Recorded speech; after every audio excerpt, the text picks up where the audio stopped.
saluto ai nostri amici telespettatori, eccoci al consueto appuntamento con la rubrica Family, Salute e Benessere.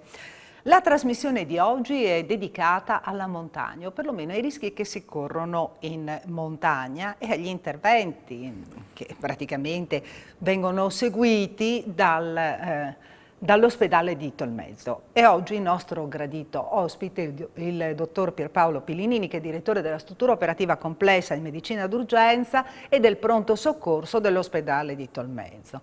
È proprio in questa struttura sanitaria che si ha il polso della situazione, perché la maggior parte degli incidenti, delle persone incidentate in montagna finiscono, no? Finiscono lì, dottor Pilinini. Intanto buongiorno, grazie per essere qua. Grazie per l'invito. Ecco, mi piacerebbe fare un po' un quadro, no, della situazione, tanto più che mi pare di capire che questi casi siano in aumento, soprattutto dopo il Covid.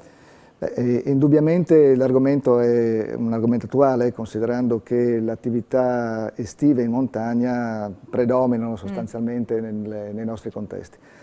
Dobbiamo fare alcune precisazioni riguardo a quello che sta accadendo in una fase post-pandemica e quindi il perché di certe situazioni che probabilmente trovano motivazione in quello che sto per dire, ossia l'ambiente montano, che comunque deve essere considerato come un ambiente ostile, ha offerto in questi mesi uno scenario di libertà. L'apertura verso la fine di un lockdown vede l'approdo della montagna come un'isola felice per poter in qualche modo assaporare una ventata di libertà.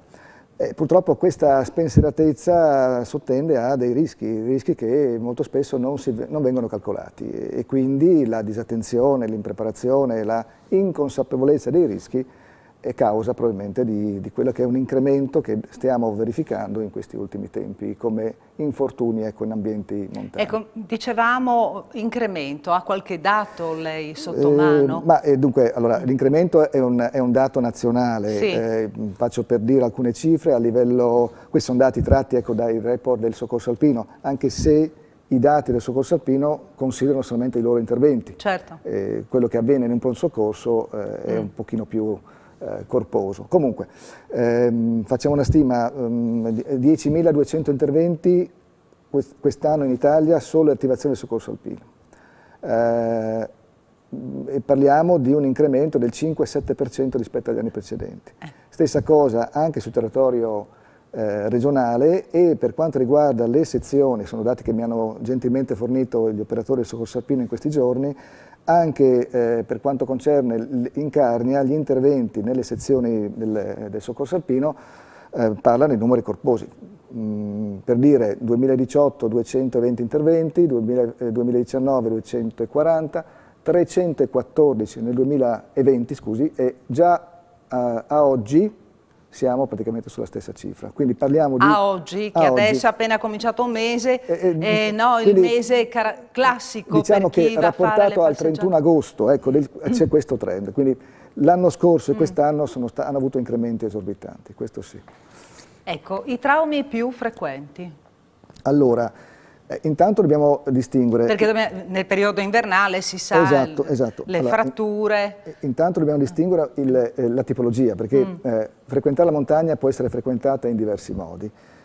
Uno è il dato tecnico, cioè l'alpinista che va a arrampicare, oppure l'escursionista che va a fare le passeggiate, oppure c'è il cercatore di funghi, piuttosto che chi va bicicletta, la mountain bike, le assistite. Anche se quest'anno di funghi ha poco da cercare, esatto, no? Mi pare di capire, però, perché mi sembra che ce ne siano molto pochi, esatto. No? Allora, paradossalmente il pericolo è più manifesto negli escursionisti. Il 50-55% degli interventi avvengono per escursionisti che frequentano la montagna probabilmente senza consapevolezza, questo mi permetto di dirlo, in maniera troppo superficiale, e le tipologie degli interventi sottendono a quelle che sono le cause. Le cause sono le cadute, i traumi, le rotature,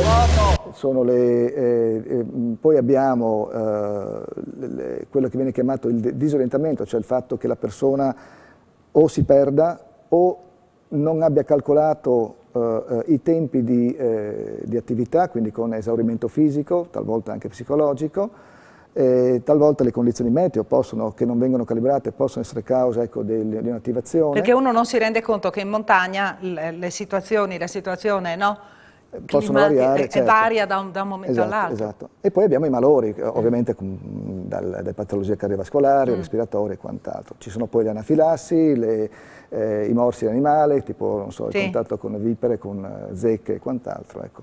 E questo è un po' lo scenario generale. Lo scenario. Ma senta, noi abbiamo visto, mentre lei stava parlando, anche immagini di neve, no? Cioè l'inverno scorso, chiaramente, no? Impianti chiusi, non si è potuto sciare, però ci sono stati C'è stato l'escamotage, nel senso che si va a fatta la fare... legge si trova l'inganno, e quindi la gran parte, c'è stata un exploit di attività dello sci alpinismo.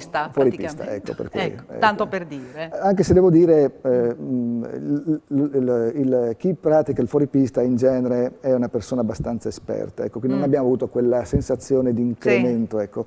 Sono più negli cosiddetti sprovveduti, nei gitanti della domenica, che frequentando ambienti, che io ribadisco, a loro poco familiari, ecco, e calcolando poco quelle che sono un po' le previsioni, ecco, sia meteorologiche, di fatica, di orientamento, riescono probabilmente a giustificare l'incremento, ecco, delle attività insite all'infortunistica in montagna. Quindi il suo consiglio anche alle persone che si improvvisano magari, no? Allora, rispettare la montagna, questa è la legge che già i vecchi insegnano, e io ribadisco, bisogna rispettare la montagna. Lei è appassionato a proposito? Sì, nel mio piccolo sì. Nel suo piccolo sì. E quindi il rispetto alla montagna, perché è un ambiente ostile, e quindi bisogna conoscere alcune regole e rispettarle, che riguardano, uno, la preparazione fisica, la preparazione mentale, l'abbigliamento, le attrezzature, la conoscenza dell'orografia, dei percorsi, la sostenibilità di un eventuale impegno programmato, e poi un minimo di conoscenza su quelle che sono anche le condizioni meteo e le previsioni.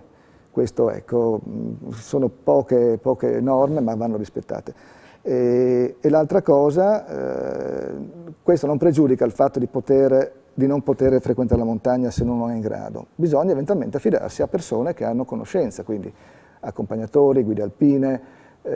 Ci sono, ecco, delle soluzioni che possono in qualche modo agevolare anche la possibilità di frequentare la montagna in maniera sicura. Ecco.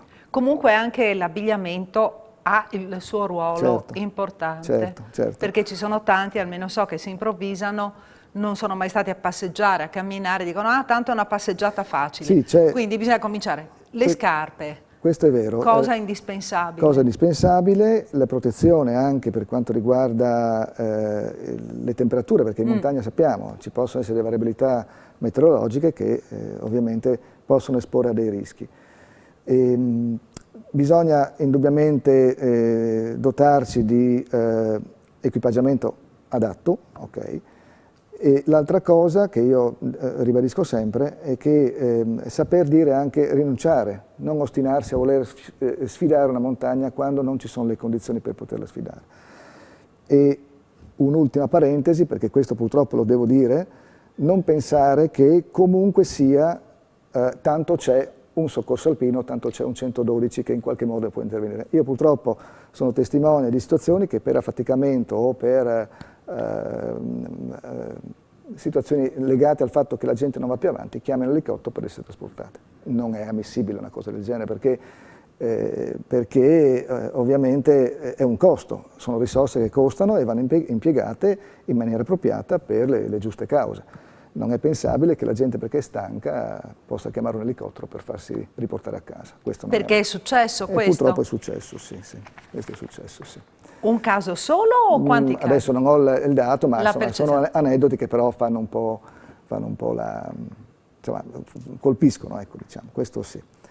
È chiaro che gli interventi in montagna vengono garantiti sì dal soccorso alpino, ma c'è un impiego anche di strutture, di mezzi paralleli, risorse paralleli, come ad esempio lo stesso mezzo della protezione civile e del 118, che voi sapete è dotato di elicotteri che possono intervenire in ambienti difficili come quello montano. Però è togliere una risorsa per altre situazioni. Ecco. Questo dobbiamo essere consapevoli e onesti appunto su questa considerazione. Quindi buon senso nell'agire, preparazione quanto meglio calcolata, e poi sapere essere umili nei confronti di una realtà, quella montana, che ovviamente è bella ma è severa. Questa è un po' la sintesi che mi sento, ecco, di esporre. Ecco. Quindi maggiori accortezze che servono sia per se stessi che per gli altri, perché si arriva poi in pronto soccorso, si intasa al pronto soccorso, certo. magari per la propria incoscienza, sì, perché anche questo va detto. Sì, esatto. Poi è chiaro che e questo è un problema che riguarda noi tecnici, noi che organizziamo, però è indubbio che le risorse sono risorse abbastanza come dire, calibrate e contenute, quindi la risposta è comunque garantita, ma sappiate che il problema distoglie l'attenzione verso altre patologie che magari hanno più impellenza, più necessità. Ecco, e con un'ultima battuta velocissima in chiusura, situazione Covid adesso com'è nel Tolmezino? Sì. Visto che lei appunto incrociando è le dita, se mi è concesso, in questo momento viviamo un momento abbastanza tranquillo, però aspettiamo ancora qualche settimana per... Lei è molto titubante, no, ha più qualche che altro preoccupazione?